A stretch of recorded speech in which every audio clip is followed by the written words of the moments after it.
Hello student, ये है chapter number power. ठीक है ना। और फॉरएवर विद मैथमेटिक्स से हम ये बेसिक इंट्रोडक्शन का टॉपिक बना रहे हैं, पावर्स। ठीक है ना। तो एक्सपोनेंट एंड पावर, इसको नाम दे सकते हैं एक्सपोनेंट एंड पावर। तो सबसे पहले हम देखते हैं बेटा, जिसे लिखा हुआ है 5 की पावर 3, 5 टू द पावर 3।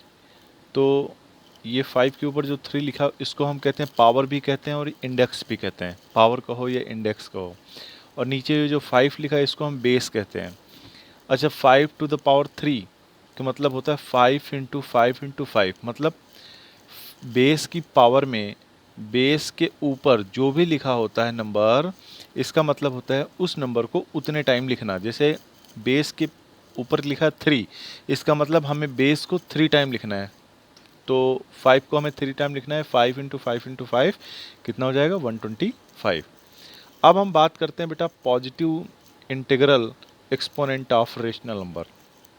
जैसे let a upon b any rational number and m be any integer, then a upon b की पावर एम है।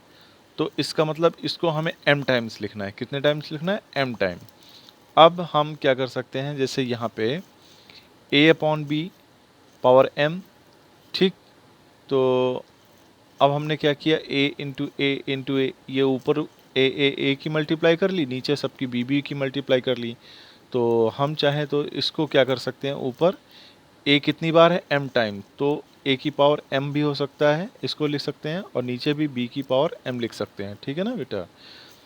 तो यानी कि ये एक फार्मूला बन गया कि अगर ए अपॉन बी की होल पावर एम है तो उसको हम अलग अलग भी लिख सकते हैं, ए की पावर एम और बी की पावर एम। ठीक है बेटा। अब हम बात करते हैं one as the base and exponent. One एक ऐसा नंबर है कि अगर वो बेस में है तो उसकी पावर तुम चाहे जितनी भी लिखो। जैसे 1 की पावर 9, तो इसको 9 टाइम 1 लिखोगे तब भी मल्टीप्लाई करोगे कितना आएगा? 1 ही आएगा। अगर 1 की पावर 3 है तो इसका मतलब इसको 3 बार लिखोगे, मल्टीप्लाई करोगे तब भी 1 आएगा। यानी हमारे कहने का मतलब है कि 1 अगर है बेस में तो उसकी पावर चाहे 1 हो, 2 हो, 100 हो, 1000 हो, लाख हो, ठीक, हमेशा उसकी वैल्यू कितनी आएगी? 1 ही आएगी। Hence the rational number 1 raise to any exponent m is 1। मतलब कि अगर 1 की पावर में कुछ भी है, ठीक है ना, 1 की पावर में कुछ भी है तो कोई फर्क नहीं पड़ता, उसकी वैल्यू 1 ही आएगी।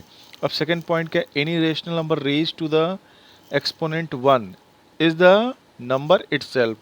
अब यहाँ पे क्या बताया कि अगर कोई मान लीजिए रेशनल नंबर है, जैसे 3/4 है, उसकी पावर में क्या है? उसकी पावर में 1 है। ठीक है ना। एक्सपोनेंट 1 है यहाँ पे। तो क्या है, इसको जो पावर होती है इसको पावर भी कहते हैं, एक्सपोनेंट भी कहते हैं, इंडेक्स भी कहते हैं। ठीक है ना। तो जैसे रेशनल नंबर 3/4 है, इसकी एक्सपोनेंट कितना है? 1 है। तो इसकी वैल्यू कितनी आएगी? 3/4 आएगी। जैसे यहाँ पे लिखा है -5/6 की पावर 1 है।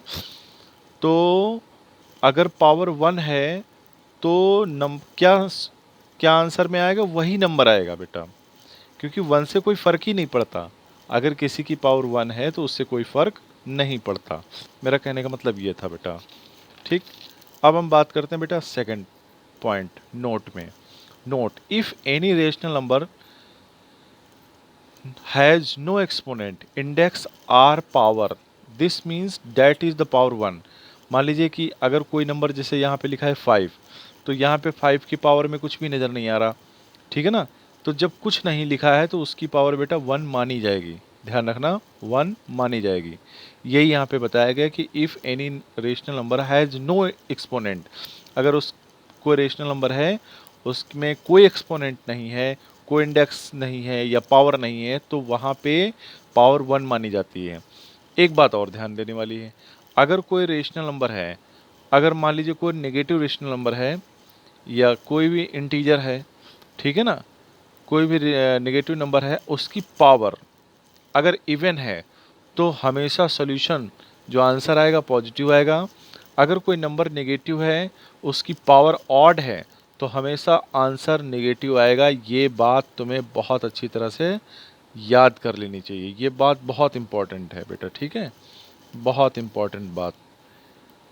इसे याद कर लो, लिख लो, अच्छे से दिमाग में बिठा लो। जैसे यहाँ पे लिखा है -3⁻², तो यहाँ पे ये क्या है, नेगेटिव नंबर है, उसकी पावर क्या है, एक इवन नंबर है, तो आंसर में क्या आएगा, 3 3 जा 9, पॉजिटिव 9 आएगा। इसी तरह यहाँ पे देखो -3 है, उसकी पावर में क्या है, 3 है, तो जब पावर में 3 है तो 3 क्या है, ऑड नंबर है, तो नेगेटिव नंबर की पावर अगर ऑड है तो आंसर कैसा आएगा, -27, यानी माइनस। ये मैं तुम्हें दिखाना चाहता हूँ, अगर पावर इवन है तो आंसर पॉजिटिव होगा, और अगर वो नंबर नेगेटिव है तो उसकी पावर, अगर वो नंबर नेगेटिव और उसकी पावर ऑड है तो हमेशा आंसर नेगेटिव होगा। ठीक है बेटा। और एक बात तुम्हें और बताते हैं बेटा, देखो जब हम ये वीडियो बना रहे होते हैं तो काफ़ी मतलब दिन में मैं काफ़ी व्यस्त रहता हूँ, स्कूल का टाइम भी होता है, तो जब हमें मौका मिलता है, इस समय मान लीजिए रात को 11 बज रहा, तो मैं इस समय बना रहा हूँ, तो आधी नींद भी लगी है, ठीक है ना, थकान भी है पूरे दिन की, लेकिन फिर भी मैं कोशिश कर रहा हूँ कि एक वीडियो बनाऊँ।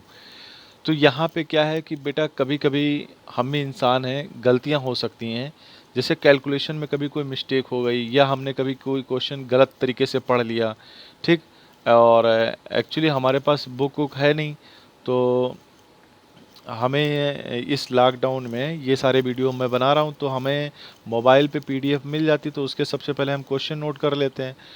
तो कभी कभी मान लीजिए वहाँ पे कोई नंबर लिखा है और हमने गलत नोट कर लिया, या मैं क्वेश्चन सॉल्व करते समय मान लीजिए कोई गलत मैं क्वेश्चन पढ़ गया, या ठीक से मैंने नहीं पढ़ा, उसको जल्दबाजी में सॉल्व कर दिया, तो वो गलत भी हो सकता है, ठीक है ना। तो इसलिए मैं जब भी कभी कोई क्वेश्चन कराया करूं, तो तुम भी ना अपनी कैलकुलेशन पे ध्यान दिया करो कि सर ने जो किया है क्या वो सही है। जैसे मैं तुम्हें रास्ता बता सकता हूँ, कैलकुलेशन तो तुम्हें ही करना है ना। जैसे यहाँ पे लिखा है 3 × 3 × 3, तो तुम्हें पता है 3 की 3 बार मल्टीप्लाई करनी है, तो 3 3 जा 9, 9 3 जा 27। अगर मैंने यहाँ पे 27 ना लिख के 26 लिखा होता, तो तुम्हें इतना कॉमन सेंस तो होना चाहिए कि सर ने मल्टीप्लाई तो 3 × 3 × 3 की है, तो 27 आना चाहिए, लिखा 26 है, तो सर से गलती हो गई है। तो अच्छा लगेगा मुझे कि अगर वीडियोस देखते समय अगर कोई तुम हमारी गलती पकड़ पाते हो, उसमें कमेंट लिखते हो कि सर यहाँ पे आपने मिस्टेक कर दी, तो मुझे अच्छा लगेगा बेटा, ठीक है। तो मुझे समझ में आएगा कि हाँ भाई मेरी मेहनत तो है सफल हो रही है, और आप लोग जो है ठीक से पढ़ाई कर रहे हो, ठीक है बेटा। तो भाई ह्यूमन है, गलतियाँ हो सकती हैं, ऐसी बात नहीं। तो लेकिन अगर मैं कोई एक्सरसाइज कराऊं और उसकी आंसर मेरे पास की पहले से हो, ताकि मैं मैच कर लिया करूं, तो ज़्यादा बेहतर है, लेकिन हमारे पास बुक्स वुक्स नहीं है। तो अभी देखते हैं अगला, negative integral exponent of a rational number. अब यहाँ पे देखो, जैसे मान लीजिए कोई नंबर लिखा है रेशनल नंबर a/b, उसकी पावर क्या है, n। तो अगर तुम ये b को ऊपर कर दोगे, a को नीचे कर दोगे, तो ये पावर पॉजिटिव हो जाएगी, ठीक है ना। यानी इस नंबर को तुम इस नंबर में भी लिख सकते हो। ध्यान दो, अगर रेशनल नंबर ये लिखा है a/b, अगर तुमने इसको पलट दिया, b ऊपर पहुंच गया, a नीचे पहुंच गया, तो पावर का साइन चेंज हो जाएगा। यहाँ पे क्या लिखा है, -n, तो यहाँ पे देखो क्या हुआ, जब हमने b को ऊपर भेज दिया, डिनोमिनेटर को ऊपर भेज दिया, न्यूमरेटर को नीचे ले आया, तो पावर हो गई चेंज। पावर का साइन क्या हो गया, n हो गया, पहले क्या था, -n। अगला पॉइंट देखो, let a/b be a rational number other than 0, then a/b to the power -1 denote the reciprocal of a/b। अगर a/b लिखा है यहाँ पे, और यहाँ पे लिखा है a/b टू द पावर -1, तो इसका मतलब ये a/b का क्या लिखा हुआ है, रेसिप्रोकल लिखा हुआ है, ठीक है ना बेटा। अब आ जाते हैं laws of exponent. Laws of exponent, कुछ लॉज देखने हैं बेटा, जैसे a/b दोनों के क्या है, बेस इक्वल है। अगर किसी भी दो रेशनल नंबर के बेस इक्वल हैं, तो उनको सॉल्व करते समय उनकी पावर ऐड हो जाती है। तो a/b की पावर m+n एग्जाम्पल के लिए मैंने बताया कि 2/3 की पावर 2 और 2/3 की पावर 3, तो जब इसको सॉल्व करेंगे तो टोटल में क्या आ जाएगा, 2/3 की पावर, ये पावर पावर ऐड हो जाएंगी, क्यों, क्योंकि बेस बेस इक्वल हैं, ठीक है ना। फिर इसको मैंने सॉल्व करके बताया 2/3 की पावर 5। अब इसको तो तुम सॉल्व कर सकते हो, 2 को 5 टाइम लिख लो, 3 को 5 टाइम लिख लो, और फिर आंसर कितना आ जाएगा, 32/243। इसी तरह से अगर कोई दो रेशनल नंबर हैं और उनको आपस में डिवाइड किया जा रहा है, तो अगर बेस सेम है, जैसे a/b की पावर m को a/b की पावर n से डिवाइड किया जा रहा है, तो क्या होगा, सिर्फ और सिर्फ ये रेशनल नंबर आएगा और उनकी पावर आपस में सब्ट्रैक्ट हो जाएंगी, m माइनस n, और हो गया सोल्यूशन, ठीक है ना बेटा। जैसे यहाँ पे लिखा 2/3 की पावर 3 डिवाइड बाई 2/3 की पावर 2, तो इसको सॉल्व करेंगे तो क्या आ जाएगा, 2/3 की पावर 3 माइनस 2, ठीक है ना। तो ये 3 में से 2 जाएगा तो क्या बचेगा, 2/3, यानी कि आंसर 2/3। इसी तरह से ये देखो, ये एक फार्मूला दिया हुआ है, a/b एक रेशनल नंबर है, उसकी पावर m है, और ब्रैकेट बना करके उस टोटल की पावर n है। तो जब हम ये ब्रैकेट ओपन करेंगे, ये वाला ब्रैकेट, तो इस पावर और पावर की क्या हो जाएगी, मल्टीप्लाई हो जाएगी।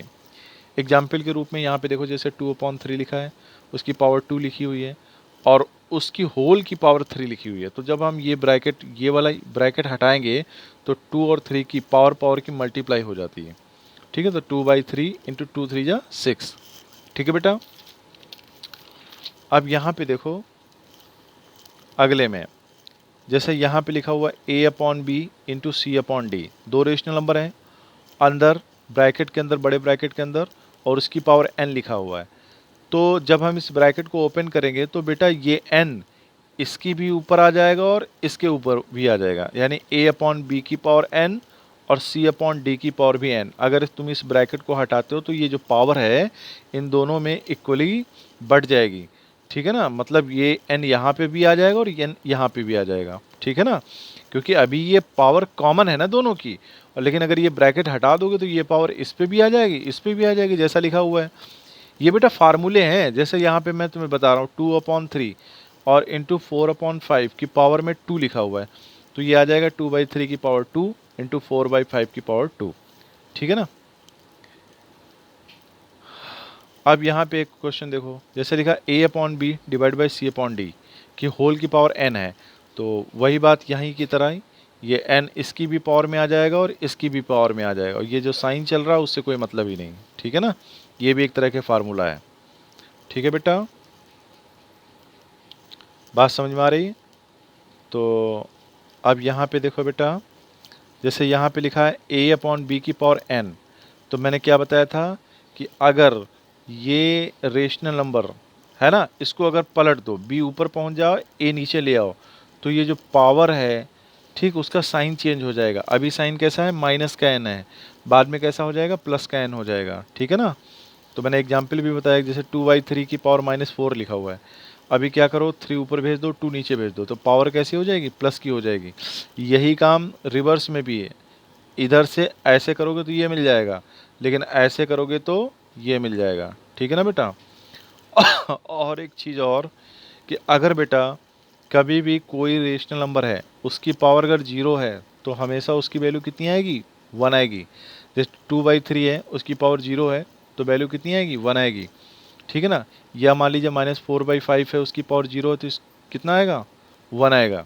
इसी तरह से अगर कोई रेशनल नंबर उसकी पावर 1 है, तो बेटा कोई फ़र्क नहीं पड़ेगा, जैसा लिखा है वैसे ही वैल्यू आ जाएगी, a/b आ जाएगी। जैसे 2/3 है और 2/3 की होल की पावर में कितना लिखा है, 1, तो इसका मतलब कि आंसर कितना आएगा, 2/3 ही आएगा, वो रेशनल नंबर ही आएगा। ये रहा बेटा बेसिक इंट्रोडक्शन, ठीक है ना। बेसिक इंट्रोडक्शन किसका, एक्सपोनेंट एंड पावर का। और एक्सपोनेंट एंड पावर चैप्टर नाम दिया है मैथमेट मधुबन में, और अगर हम फॉरएवर विद मैथमेटिक्स देखें तो उसमें केवल इस चैप्टर का नाम दिया है पावर, ठीक है ना। तो हम एक्सपोनेंट एंड पावर के नाम से ये इंट्रोडक्शन पढ़ लेते हैं, सारे क्लासों में काम आएगा। ओके बेटा।